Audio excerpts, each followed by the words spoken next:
Wave form chart को। Chart basically हमें कब चाहिए होगा? चार्ट हमें तब चाहिए when we want to see the trend of a particular parameter. For example we are monitoring the temperature, ठीक है, और हमें उसका ट्रेंड भी देखना है, ना सिर्फ अभी की वैल्यू इंस्टेंटेनियस वैल्यू बल्कि प्रीवियस वैल्यूज क्या रही हैं उसको भी देखना है। तो जब हमें ऐसा डाटा जो है एनालाइज करना हो, मॉनिटर करना हो, ठीक है, it can be anything else, it can be the camshaft speed, it can be the pressure, it can be temperature, it can be rpm of something, ठीक है, वो कोई भी डाटा हो सकता है। तो कंटिन्यूस मॉनिटरिंग जहां पे आ जाती है, ठीक है, वहां पे हम चार्ट्स और ग्राफ्स को यूज करते हैं या फिर वेव फॉर्म्स को यूज करते हैं। तो हम एक सिनेरियो बनाते हैं, ठीक है, जिसमें क्या है, we have a while loop, ठीक है। अब हमने बेसिकली क्या करना है, डाटा जनरेट करना है।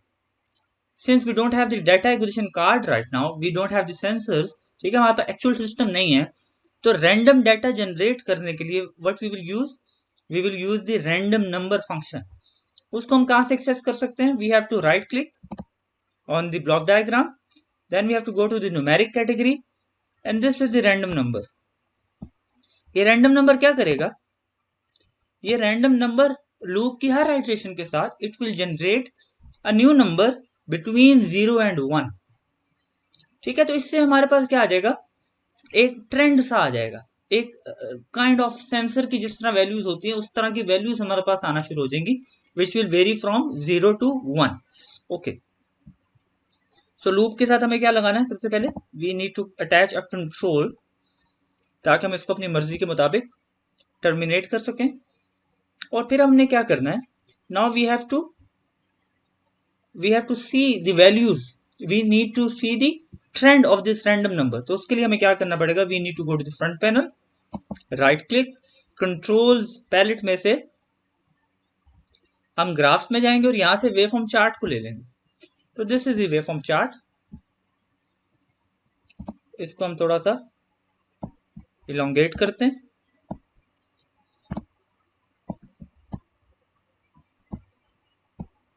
ओके, अब टाइमिंग फंक्शन बीच में इंट्रोड्यूस कराते हैं ताकि जो है हमारे पास कंट्रोल्ड इन्वायरमेंट में ये लूप जो है वो आइट्रेट हो।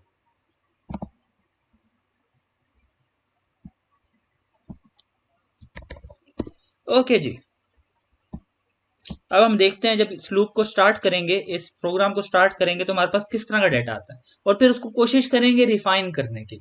Okay, so you can see that the value is updating, उसके साथ साथ y का जो स्केल है वो भी अपडेट हो रहा था, बट नाउ इट्स स्टेबलाइज।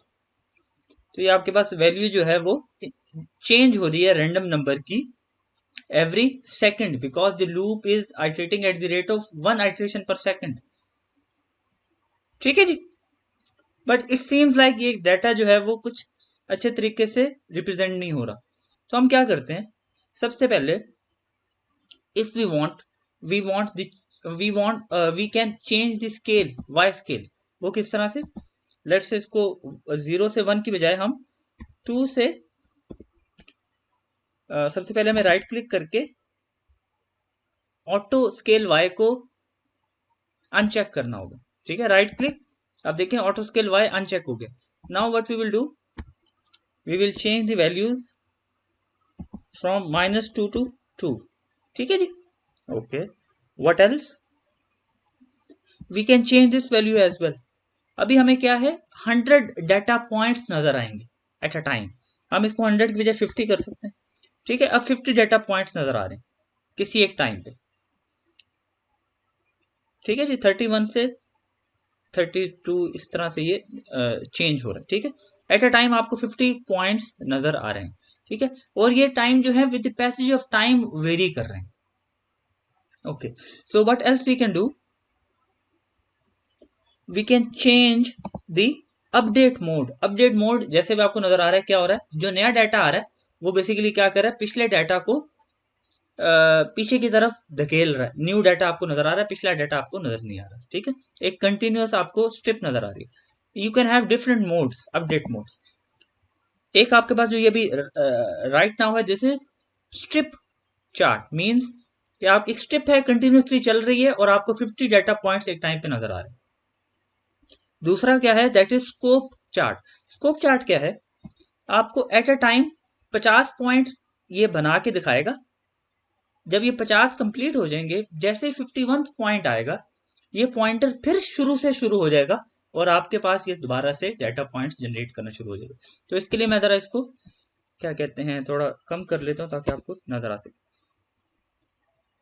ठीक है जी, आपको थोड़ा डिफरेंस नजर आया स्टेप मोड और स्कोप मोड में। जैसे ही 20 पॉइंट्स पूरे होंगे, स्क्रीन दोबारा से क्लीन होगी और दोबारा से ये स्टार्ट से चार्ट को बिल्ड करना शुरू शुरू कर देगा। इसका मतलब ये नहीं है कि आपके पुराना डाटा जो है वो बेसिकली जाया हो गया, डिलीट हो गया, सिर्फ डिस्प्ले में आपको इस तरह से नजर आ रहा है। This is the scope mode. इसी तरह स्कोप मोड में एक और बेसिकली एक और मोड है which is the extension of scope mode. वो क्या है, स्वीप मोड। वो बेसिकली क्या है, जैसे जैसे आपके पास डाटा नया आता जाता है, वो पिछले वाले डाटा को ओवरराइड करता जाता है। This is sweep mode. नया डाटा पिछले डाटा को ओवरराइड करता जाता है। So in this way we can have different type of update modes of waveform chart. अब हम क्या चाहते हैं, अब हम चाहते हैं कि ये जो चार्ट है इसमें एक सेंसर के डाटा की बजाय दो सेंसर्स का डाटा आ जाए। मींस लेट्स से टेम्परेचर और प्रेशर, या फिर दो डिफरेंट क्या कह सकते हैं, दो डिफरेंट पार्ट्स का टेम्परेचर हमें मॉनिटर करना है, दो डिफरेंट फ्लूइड्स का टेम्परेचर मॉनिटर करना है, लेकिन हम उसको एक ही चार्ट पे देखना चाहते हैं। तो उसके लिए हम क्या करेंगे, हम ये रैंडम नंबर को कॉपी कर लेंगे। ठीक है, और अगर हम इसको डायरेक्ट ऐसे कनेक्ट करें तो क्या हो गया, देखें एरर आ रहा है आपके पास। तो इसके लिए हमें क्या करना पड़ेगा, हमने एक फंक्शन अभी पढ़ा था बंडल का फंक्शन, तो बंडल का फंक्शन यूज करना पड़ेगा। You have to right click on this block diagram, go to cluster class and variant category, और यहाँ पे हमारा बंडल का ऑप्शन। तो इसमें बंडल के ऑप्शन को लेंगे, ये दोनों रैंडम नंबर्स को इसमें इनपुट करेंगे और आउटपुट को हम कहाँ पे दे देंगे, वेवफॉर्म चार्ट के अंदर। ठीक है जी, अब ये देखिएगा ये कुछ ब्राउन कलर की चीज बन गई। ये ब्राउन कलर वही है जो मैंने आपको बताया था, अगर न्यूमेरिक डाटा टाइप का क्लस्टर बने तो आपके पास क्लस्टर जो है बेसिकली वो ब्राउन कलर का हो जाता है। तो बेसिकली ये क्लस्टर ही है, लेकिन क्लस्टर को हम रिप्रेजेंट जो है वो वेवफॉर्म चार्ट पे देखना चाह रहे हैं। ठीक है, तो क्लस्टर जो है वेवफॉर्म चार्ट में आपको दिखेगा। तो अब इसको देखते हैं हम किस तरह का डाटा हमें दिखेगा। सबसे पहले इसका अपडेट मोड जो है वो चेंज करके हम करके वो जब रन करेंगे तब चेंज होगा। अब ये देखिएगा दो रैंडम नंबर्स हैं जो कि डिफरेंट वैल्यूज जनरेट कर रहे हैं। हम कह सकते हैं कि दो सेंसर्स हैं जो कि डिफरेंट वैल्यूज को जनरेट कर रहे हैं and we are viewing those values in real time in waveform chart. हम यहाँ से इसको चेंज करके लेट से 60 कर देते हैं। ठीक है जी, ये अपडेट हो रही है। अगर हम चाहते हैं कि ये हमें क्या नजर आए, ये प्लॉट्स जो हैं, ये चार्ट्स जो हैं ये अलग अलग हो जाएं, मीन स्टैक्ड हो जाएं, तो उसके लिए क्या तरीकेकार है, सबसे पहले हमें इसको स्टॉप करना है। इस पे हमारे पास टोटल दो चार्ट्स हैं, तो हमें इसको एक्सटेंड करेंगे तो हमारे पास ये दो प्लॉट्स आ गए, बाकी भी नजर आएंगे, लेकिन वो जारी बात है उसमें कुछ अभी डाटा नहीं है। एक तो हम इसको इस तरह कर लेंगे, दूसरा क्या करेंगे, यहाँ पे एक ऑप्शन है स्टैक प्लॉट्स की, तो इससे हमारे पास दोनों चार्ट्स जो हैं, दोनों जो वेव फॉर्म्स हैं, ये दोनों ट्रेंड्स जो हैं वो अलग हो जाएंगे। तो आप इसको इंडिपेंडेंटली भी मॉनिटर कर सकते हैं।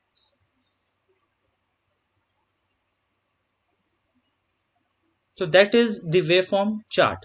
वेवफॉर्म चार्ट माइंड में रखिएगा कि ये बेसिकली एक्स एक्सिस पे इसके कोई भी पैरामीटर नहीं है। ठीक है, ये बेसिकली डाटा पॉइंट्स है generate, this is a 1D अरे, 1D अरे भी कह सकते हैं, और ये बेसिकली डाटा पॉइंट्स जनरेट हो रहे हैं। अगर हम ये डाटा पॉइंट्स अब एक्सपोर्ट करना चाहे एक्सेल में, तो उसका क्या तरीकेकार है, राइट क्लिक कीजिएगा,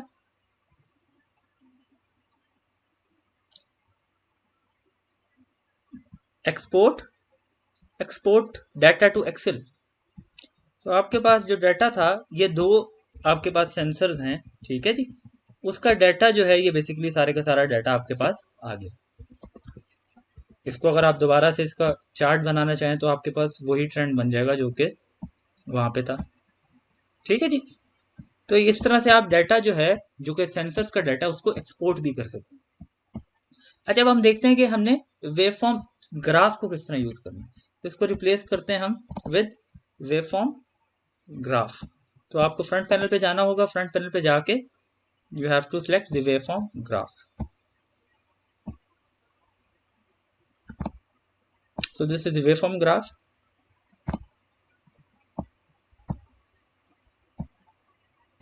ये देखें, एरर आ गया। एरर इसलिए आ गया क्योंकि जो ग्राफ्स हैं, ये ग्राफ जो हैं ये एरे की फॉर्म में डाटा को लेते हैं, एरे की फॉर्म में। ठीक है। जबकि चार्ट्स जो हैं वो सिंपल डाटा पॉइंट्स को प्लॉट करते हैं। एक्स एक्सिस पे कुछ भी हो कुछ ना हो फर्क नहीं पड़ता। ठीक है। इसका मतलब ये है कि लेट से अगर एक फर्स्ट डाटा पॉइंट जनरेट हो रहा है at time t is equal to 0, ठीक है, तो वो t इज इक्वल टू 0 पे एक डाटा पॉइंट जनरेट कर देगा। अगला डाटा पॉइंट जनरेट हो रहा है time t is equal to 5 second, तो 5 सेकेंड बाद एक और डाटा पॉइंट डाल देगा। अगला डाटा पॉइंट जनरेट हो रहा है 25 सेकेंड के बाद, तो 25 सेकेंड के बाद एक और डाटा पॉइंट डाल देगा। मीन्स एक्स एक्सेस जो है उसका that is just the number of points, कि कितने पॉइंट्स आ रहे हैं इररिस्पेक्टिव ऑफ टाइम। लेकिन वेवफॉर्म ग्राफ जो है, इसके एक्स एक्सिस पे जो है बेसिकली क्या होना चाहिए, इक्वल इंटरवल्स होने चाहिए, कि डाटा जो जनरेट हो वो एट इक्वल इंटरवल्स हो। ठीक है जी। तो अगर इसको अगर हमने प्लॉट करना है तो बेसिकली ये कैसे प्लॉट होगा, it will be plotted as, जैसे कि हम अरे को रिप्रेजेंट करते थे, हमें इसको यहाँ पे इसके साथ कनेक्ट करना पड़ेगा, और इसकी जो इंडेक्सिंग है उसको टनल मोड में जाके, टनल मोड में इसकी जो मोड है इसको इंडेक्सिंग में कन्वर्ट करना पड़ेगा। तो अब हमारे पास ये क्या आ गया, this is a wave form graph. तो इसको हम देखते हैं, इसको रन करते हैं।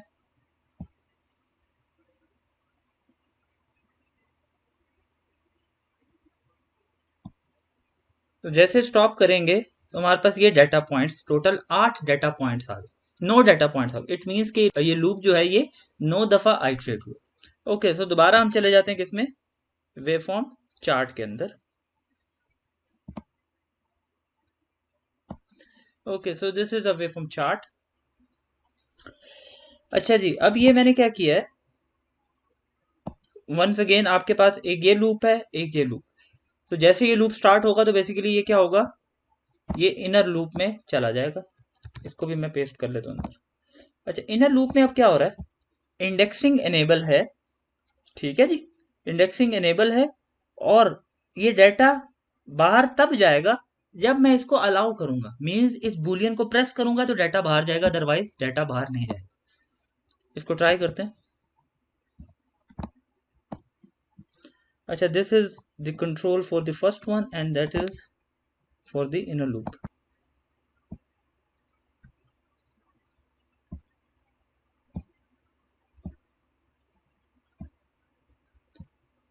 ओके, अब इसको स्टॉप करता हूं मैं।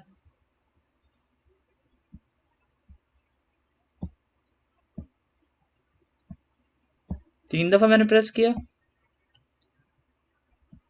3 डाटा पॉइंट्स आए, दोबारा ये अंदर आ गया। एक मतलब 3 से मुराद ये है कि कितने टाइम के लिए, लेट से अभी मैंने 1 सेकंड के लिए किया होगा तो 2 डाटा पॉइंट्स जाएंगे। ठीक है। अब मैं इसको प्रेस करते ही रिलीज कर दिया, तकरीबन 1-2 डाटा पॉइंट्स के। अब मैं इसको ज्यादा देर के लिए ऑन रखता हूँ, अब आपके पास ज्यादा डाटा पॉइंट्स जाएंगे। ये थोड़ा प्रोग्राम को समझे हो क्या रहा है। ये जो मैंने टर्मिनल लगाया है, ये क्या है बेसिकली, लूप से डाटा तब बाहर जाएगा जब यहां से बुलियन ऑन होगा, मींस 1 आउटपुट होगा। जब 1 आउटपुट होगा तो ये जितना भी डाटा यहाँ पे जनरेट हुआ होगा वो यहां से बाहर चला जाएगा, और बाहर जाके जब इस लूप में आएगा प्रोग्राम तो उसको रिप्रेजेंट कर देगा। अभी मैं क्लियर चार्ट करता हूँ।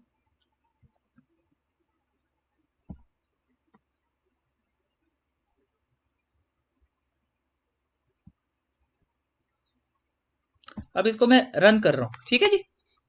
अब रन करने के बाद पहले क्या हो रहा था, जैसे मैं स्टॉप दबाता था एक दफा तो डाटा यहाँ पे शो हो जाता था। अभी डाटा शो नहीं हो रहा क्योंकि मैंने इसको ऑन नहीं किया।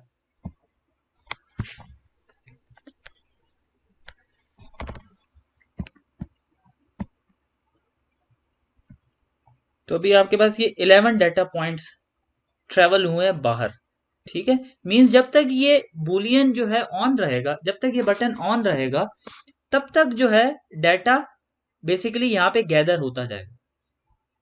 गैदर होने के बाद जैसे ही इस लूप से बाहर आएगा, मेन लूप में आएगा, तो वो डाटा आपको शो हो जाएगा।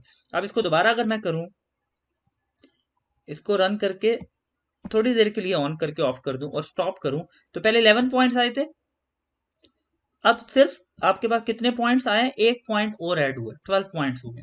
इसको अगर थोड़ी और देर के लिए ऑन करके ऑफ करें और स्टॉप करें तो 4 पॉइंट्स और आ गए, ठीक है। तो बेसिकली ये क्या है, आपका जो चार्ट होता है ये टाइम डिपेंडेंट नहीं है, एक्स एक्सिस पे कुछ भी नहीं है। ये तब अपडेट होगा जब डाटा जनरेट होगा, जब तक डाटा जनरेट नहीं होगा तब तक ये वेट करेगा नया डाटा जनरेट होने के लिए, ठीक है। तो जैसे मैं डाटा यहाँ से जनरेट तब करता हूँ जब मैं तब होता है जब मैं इसको क्लिक करता हूँ। क्लिक करने के बाद इसको रिलीज किया, डाटा जनरेट हो गया, लेकिन चूंकि अभी तक ये प्रोग्राम इसके अंदर ही है, बाहर नहीं आया। जब ये बाहर जाएगा तो तभी जो है आपके पास ये क्या होगा, तो आपको ये वेवफॉर्म चार्ट पे अपडेट नजर आएगी। तो जैसे मैं इसको स्टॉप करूंगा तो ये इनर लूप से आउटर लूप में आएगा और आपको नया डाटा जो है यहाँ पे शो हो जाएगा, ठीक है ना। तो that is the difference between the chart and the graph. Okay जी, सो दोबारा से हम उसमें शिफ्ट करते हैं, किसमें, वेवफॉर्म ग्राफ के अंदर। अब इसके अंदर देखिएगा, अब इसमें क्या हो रहा है, एक खास टाइम के बाद एक डाटा पॉइंट जनरेट होता है। वो टाइम कितना है, 1 सेकेंड, ठीक है। तो 1 सेकेंड के बाद डाटा जनरेट हो रहा है और वो उसको प्लॉट कर रहा है। ये नहीं हो सकता कि 1 सेकेंड के बाद डाटा जनरेट ही ना हो किसी भी वजह से। अगर ऐसा होगा तो वेवफॉर्म ग्राफ जो है यूज नहीं हो सकता। अगर आपको ये कंफर्म नहीं है कि डाटा कितने टाइम के बाद जनरेट हो रहा है, तो आप वेवफॉर्म ग्राफ को यूज नहीं कर सकते। लेकिन अगर आपको कंफर्म है कि ये डाटा जो है इतने टाइम के बाद री अकर होगा, मे बी 1 सेकेंड, 5 सेकेंड और 1 मिली सेकेंड, तो फिर आपको ग्राफ यूज करने। तो इसको दोबारा से रन करते हैं तो देखिएगा आप कि जितनी देर के लिए रन करेंगे उतने डाटा पॉइंट्स जनरेट हो जाएंगे।